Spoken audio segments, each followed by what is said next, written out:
But calling 5 people from your phone book every day is just not going to get you there. What's your day look like?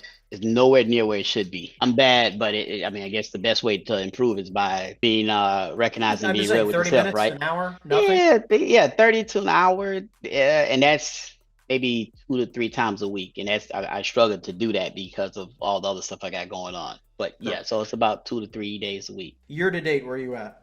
150-ish. Number one, keep in mind that the way I kind of see things is that you, as a solo entrepreneur, as of this moment, obviously you got some agency you can throw some stuff to, but truly as a solo entrepreneur, you are going to be Right. the main engine driver of everything right now. And you got a lot of different focuses, as do I. The main thing we want to keep the main thing is your prospecting. That does Right. not change. Doing Okay. 3 hours minimum a day, right? Like when do you get to the office? Because the kids are been out of school, You I've can been work from home. coming in. When do you Yeah, get to work? yeah. When I get to it, I come in like 10, but when the kids are in school, I get a little earlier. So sometimes you're talking about 8:30, 9 o'clock when I get in to the office. Okay, got it. So I would just say like whatever. You have two types of time schedules, right? Like you have a Correct. 10 o'clock time schedule and then you have an 8:30 time schedule. Your first 15 minutes is a daily team meeting, a DTM. I don't care if it's by yourself. Every day Hmm. you have a daily team meeting. You're going to review three things. Number one, red flagged, what needs to be done in the next 15 minutes, or else something's going to fall apart, deal's going to die. Or you need to put a deal into contract and it needs to happen right away. I got to send this email. I got to send this text message. I got to call X, Y, and Z. Okay, you got red flags. Right. Second thing is going to be your goals for today. Break down your goals. So that's going to include how many leads you want to generate, how many offers you want to generate, how many appointments you're going to set today, how many appointments you're going to conduct today, everything. Last but not least, you just want to do a quick review of a month to date, quarter to date, year to date. You want to just check on where you're at really quickly. And Right. make sure sort of your business in its entirety is sort of is still moving, is still alive. Okay, what that means to Okay. me is when I'm looking at my year to dates, I want to see like, okay, am I on track for my goal? If I'm off track by how much, what is the gap? How do I bridge the gap? Right? Like I don't want to all of a sudden have to say, like November come around and be like, oh shit, I'm only at 30% of my goal. Right? So I See, want to like, look at it all the time. I want to see year to date. right. And sometimes like, dude, I remember years ago I couldn't open my Chase Bank app. I was terrified to Hmm. do it because like I knew Right. what was there and it made me feel sick. When I look at this every day, I want you to look at your business every day and go, okay, year to date, I'm at 150. I got X amount of listings year to date. My pendings are XYZ year to date, closings year to date, everything year to date. I want you just to look at it because I want you to be Correct. able to know, like, hey, this is where I'm at in my business. This is also going to include, do you have QuickBooks, by the way, or no? I don't have QuickBooks, no. I would recommend getting QuickBooks and connect it to your accounts because this is the quickest, fastest way to kind of get a gauge of how you're doing for the month, for the quarter, for the year. It gives you a really fast, income and expense. We work through profit. So that's your daily team meeting. After that, I want you to spend a minimum probably 3 hours, depending on where your business is at. Obviously, if you want to make Hmm. 900, which is like you're trending to do 300 or so this year, maybe Hmm. 250 to 300. That's Right. 3x. The big thing here I'm hearing is like leasing is a byproduct of calling on sellers. Correct. That's what I think about it as. I'm prospecting for sellers. They're open to selling. They have some vacancy. Why don't we list your vacancies for rent? Let's increase the Correct. value of your property. Then we can get it listed and we can get it sold for more money. How does that sound? Yeah, and that's basically what I've come across, right? Because initially, and I still do it, but when I was tenant repping for nationals, I would call in on properties, and if the property didn't fit the criteria of my national client, but it was still a good property, and I was like, damn, I don't have a person, or I don't have a system in place where I can at least, at the very least, refer it out to someone to either lease it Yep. or whatever the case is. And now that I look at it now, it's like, oh, capitalize on that opportunity, and then just knowing to have that system and play where, hey, look, as you mentioned, it's a byproduct of the seller. Okay, seller is interested in selling, or they're interested in leasing, or both, right? Okay. And then just being able to So you're going to be prospecting for 3 hours a day. My rule of thumb for metrics is 2 leads a day, one offer a day, every day. two two leads a day. 2 seller leads a day. This is not Uh-huh. leasing leads. 2 seller leads a Right. day, one offer generated a day, which means One offer generation you're a day. Okay. prospecting, and during your prospecting hours, you generated 2 opportunities. Of course, you can get them from warm leads as well. Everyone thinks I do only cold calling. Yeah, sure, cold calling is one aspect of my business, a very large aspect of my business, but it's not the whole thing. I have Right. referral partnerships all the time where I push to get referrals. But our main priority, I like to just say choose one. I don't care. Like I'm not telling you to cold call. If you like warm calls, fantastic. But you better believe that I'm going to tell you to be making 50 to 100 warm calls a day through your contact list every day. I Right. don't care how that looks. But then you find like we put up big numbers regardless. If you're going to do your database, totally fine. But calling five people, calling five people from your phone book every day is just not going to get you there. Right. It's not. It's Yeah. not. So I would, whatever it takes. So like, are you open to doing cold calling, or would you prefer warm Yeah. calling, or what do you Most. want to do? However, I've done So, both. okay, great. So I would even say like you probably have a good enough database as well, where I'd say at least 30 minutes to an hour a day of warm calls as well. Okay, so that means you Okay. can do So 2 hours 30. of cold call, 1 hour of warm. Because you probably have a good enough network right now where you can be calling up some professionals in your network, and you could be talking to them Right. about like what you're up to, what you're looking for referral wise, and how you can do some referral business back and forth. Correct. Correct. Yeah. And I kind of do that, but just as your point, it's just not consistent, or I don't block off the time to actually dive in and just dig in and make that a thing where it's 30 minutes to an hour warm calls and then the cold calls, because it's all over the place, right? And I need, in my opinion, I need a little bit more structure, right? I need the structure to, hey, listen, this is what you're doing when you come in, because I can't tell you how many times I've come in and I'm like, okay, cool. I'm at the office. What do I do next? And then next thing you know, I start fumbling, doing other in my opinion, non-productive or non-money making Just to give you activities, some right? reference, right? Like I say this all the time. The calls have to be done, but no one said they had to be you, right? So Right. like, I've been making, all going on almost 10 years now of being in this industry, and about 9 of those I've been making cold calls. Now, just recently, I've been making a lot less calls because a lot more of it has been spent on recruitment and hiring Right. more agents to then do the calls, right? I mean, but my team now Correct. does over 120,000 cold calls a month, but now I'm trying to build that up every single month and try to add another player who can bring another 5 or 10,000 calls a month, because I know they'll generate, somewhere between 10 and 40 leads a month. And then of those 10 to 40 leads, we only want to convert on 1 or 2. I mean, that's really the simplicity of the game. Regardless, someone's got to be making the calls. For the next call at 90 days or 6 months, it's going to be you.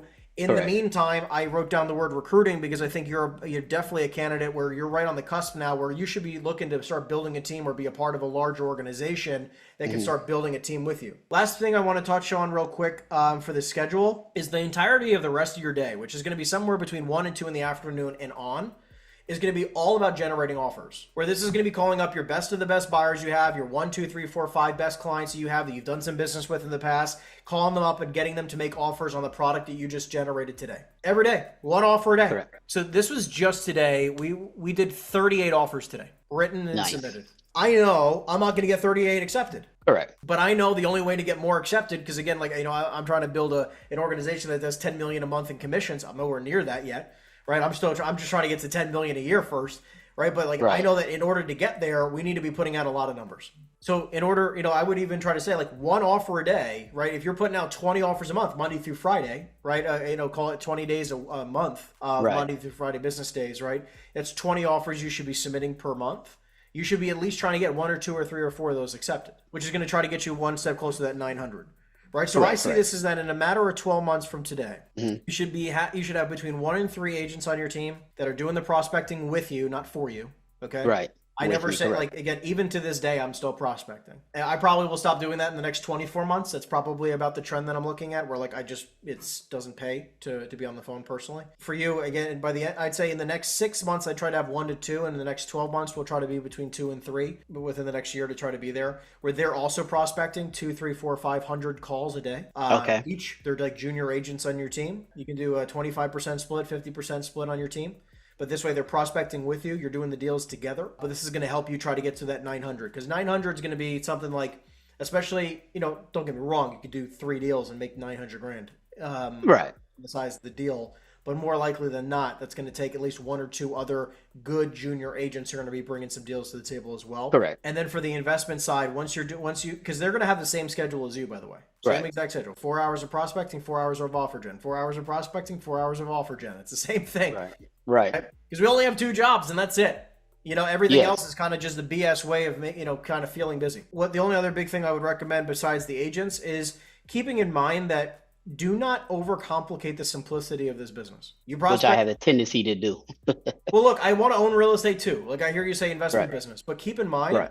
that like it distracts me from my main business, so I partner with people who handle it, right? Right. So I have investors who I'm very close with who are way smarter and way better operators than I am today and may ever be in the future.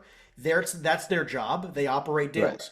So what I'll do is instead of taking a commission, I'll roll my fee into the deal, right? Right. Or I'll throw money into a deal and I won't Right. operate it. I'm not the number one operator. right? Mm. Because what happens is that when I become the operator, now I'm not working in the business. A lot of what I'm looking at now is and the last thing I'll talk about here is my multi-lens strategy. I have 4 lenses that I look at every single deal through. Okay. Okay.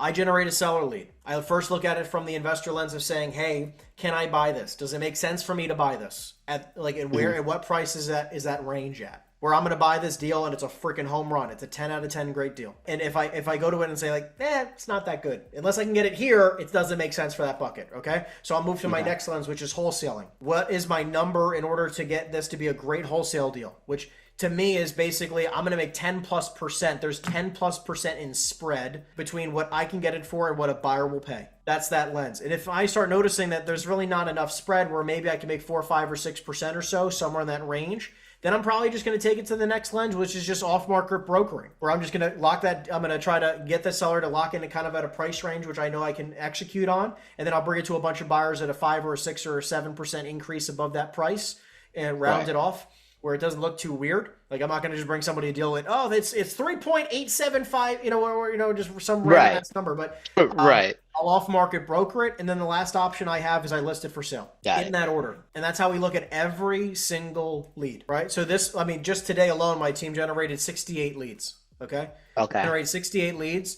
The 68 leads today, about 44 of them we made an offer on, which is from me. That's not part of the 30 some odd offers that I said, the 38 offers that we made today. That's from actual legitimate buyers. That's not Henry. So in total, the 44 plus the 38, we made 82 offers today. So in retrospect, it's like 72 altogether, including yours. Yeah. And that's the process we follow every single day, and we don't vary. It's the same thing every day. I'm just making notes here so I can do the necessary tweaking on my end.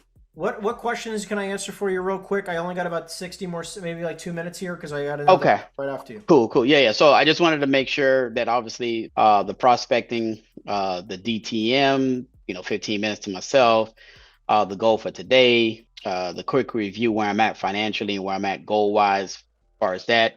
I know you're saying, the next 90 days to look into, obviously it'd be me, and then look into, where because the company I'm with is NAI, right? So we have 4 or 5 offices in the area. There's a bunch of brokers, junior brokers, etc. So between that, I can pick 2 or 3 good candidates that work it for me, or not for me, excuse me, let me rephrase, work with me on once I get there to that level, right?